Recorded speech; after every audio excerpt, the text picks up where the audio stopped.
Okay, I'm here for another episode of Thorin's Platform, and this one is going to be with Jonathan Yee, formerly known as Migraine, as his alias, and he's a writer for EsportsHeaven, where he's written the piece that we're going to talk about today.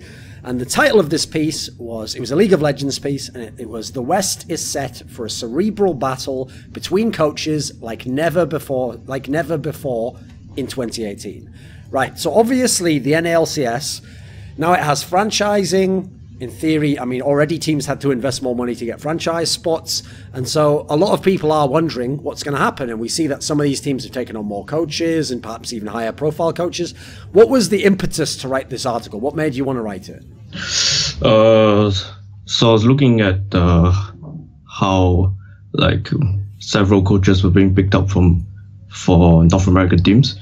We already had few coaches in the West in 2017, such as Reaper, Kane, Song, and now now in 2018 we have coaches like Prowley who's coming back to North America.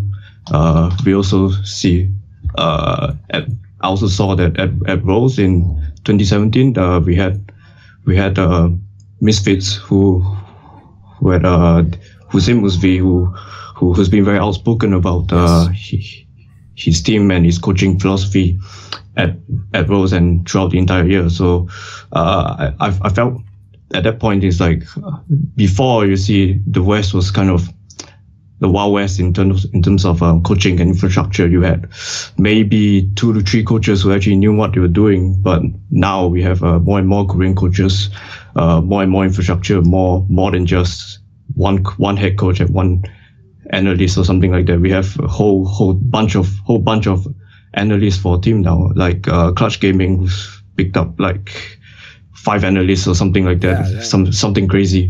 And we also see coaches like Rapid Star, who's joining Echo Fox this year.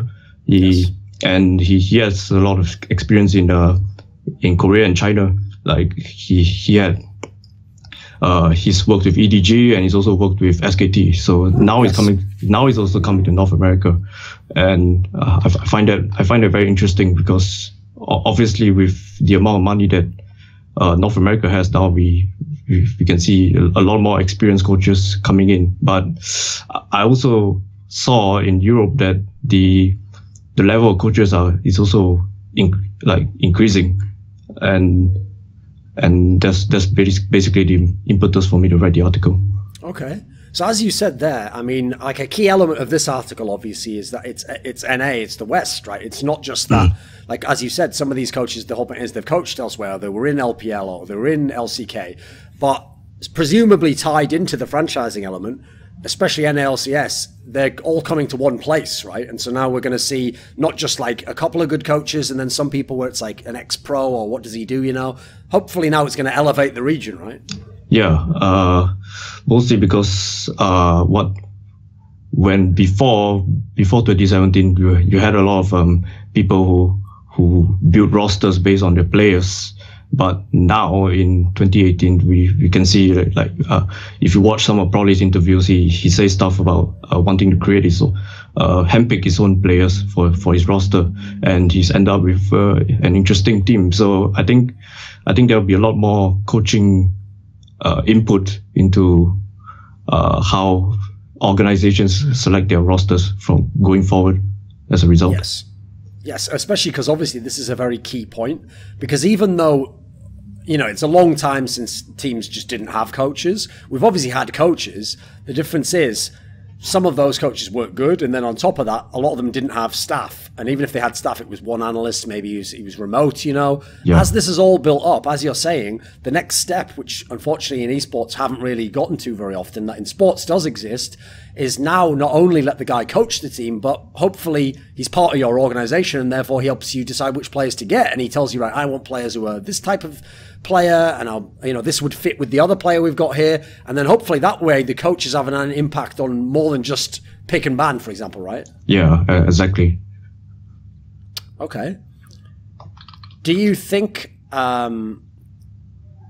Like, do you think that many teams will actually go down that route, though? Because at the moment they've hired the staff, but that's obviously like another step of responsibility to let someone kind of have potentially he could ruin your whole team, right? If he does the bad job of it.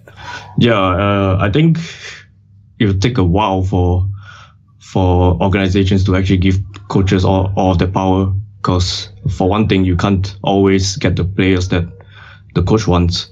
So that could be a big issue. And secondly, not all coaches have the ability to select their own players.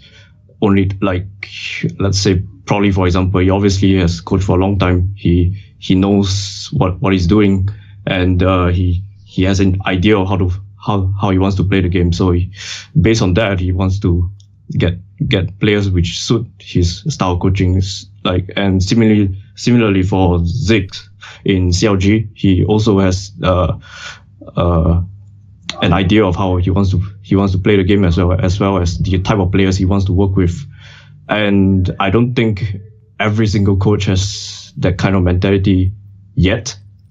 I do think that the Korean coaches in particular are less picky about what kind of players they want, and they're more willing to just work with the players they have and look to improve on them. So okay. I don't see every organization going down that route. I think it depends on the coach. So when you referred earlier to Rapid Star, which team was it he joined again? Echo Fox. That's right. Yes. Was that the team with? Who was the head coach? Is that the one that has Robert Yip? Yeah, I believe. Yes. Okay, so I think that's the team then. Oh, this is the point I want to make, is that's also, I feel like, a change in how the coaches are being recruited. So in the past, you might have just recruited someone like Rapid Star to be the coach, because you might say, right, the guy knows a lot about the game and he used to be a player.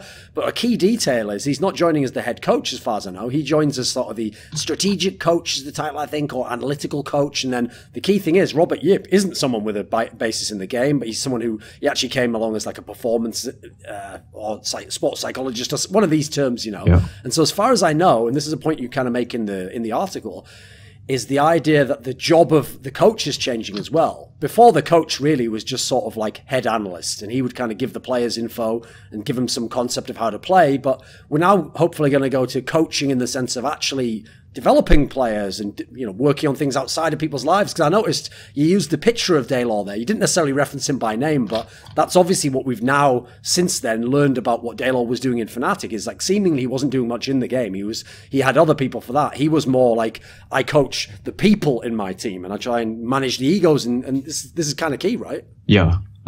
So like specifically in the case of Robert Yip, I think so I read an interview of him, and he said he came from a traditional sports background.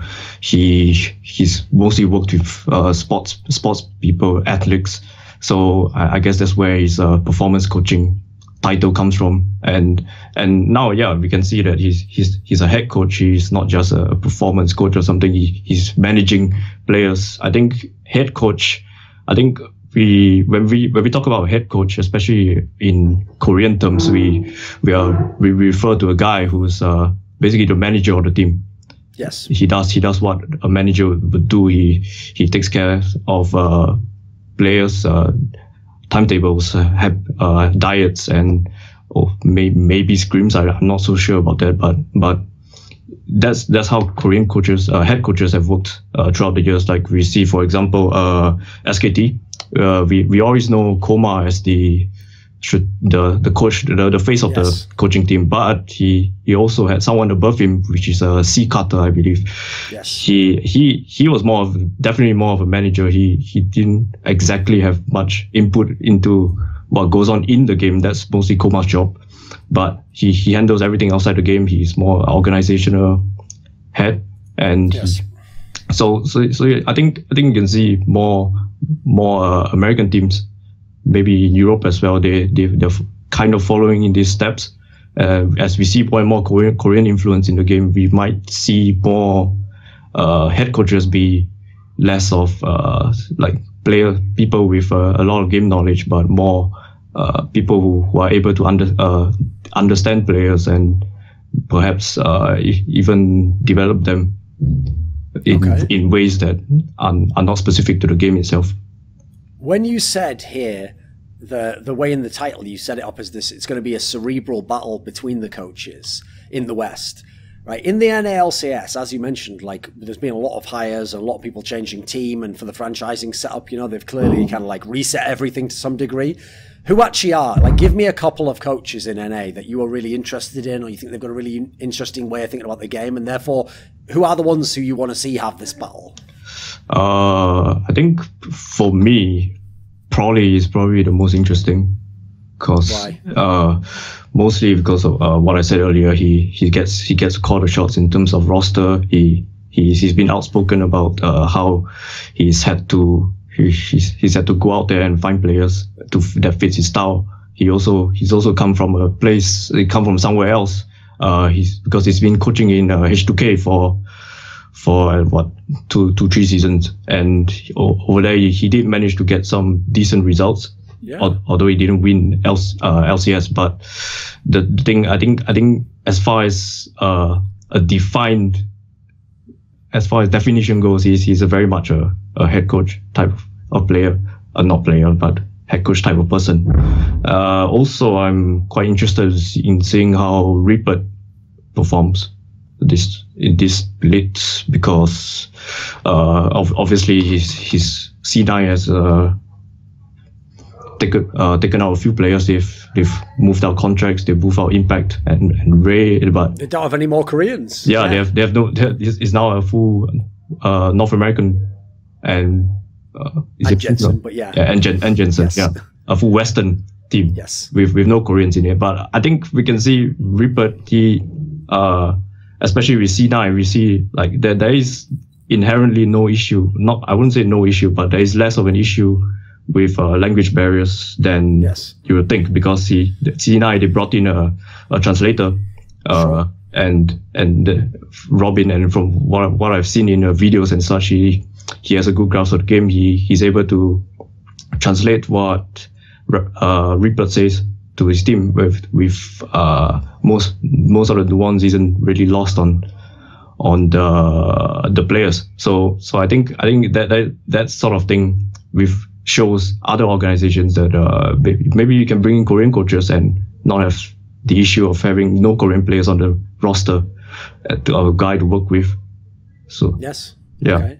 So something you didn't touch on in the article, but I just wanted to get your thoughts on towards the end of this interview, is since, especially in NA, like we know, in theory, because of franchising, they could put even more money into infrastructure. Like actually, my dream is that one day they actually have enough money where, you know, someone like Coma, instead of retiring, he'll just go and play, rather go and be the coach for like Cloud9 or something, you know, and we'll get, in theory, the best coaches. Kind of like when the LPL got all that money, suddenly they could actually buy the best players as well. They could even buy the best Korean player if they wanted. So the question is, as the coaching infrastructure builds up, do you actually think this will be a significant enough factor on the West that now actually the results in game will start to get closer to Korea? I think in terms of results, I think it's still going to be some way off Korea. Even if the coaching infrastructure increases, I think I'm not too sure about how much of an effect it will have, but I do think there'll be improvement from 2017 to 2018, obviously. But as for whether that's enough to match up with Korea, I'll have to wait and see, because we don't know what these coaches are doing yet. Most of what they do is pretty opaque to people from the outside. So that's and I have no idea what they're doing. Also, I don't think that the amount of coaching, like I think we're still not at a level where coaches can increase a team's level to that extent, unless there's only one example I can think of, which is Tini Kun from Gigabyte Marines. He's the type of coach that you can definitely see as the sort of impact he brings to the roster, and how you can always see how he wants to play the game, how he adapts between game to game, and every time Gigabyte Marines plays, we can always see that the influence of Tini Kun. But I don't think North America has a coach which is like that yet. So I think in the short term there won't be that type of improvement in performance to the point where you can win roles. I think there still needs to be a few years down. I think that needs to be a few years down the road. I mean. Hey, this is Travis Gafford, the double lift expert, and you're watching Thorin's YouTube channel.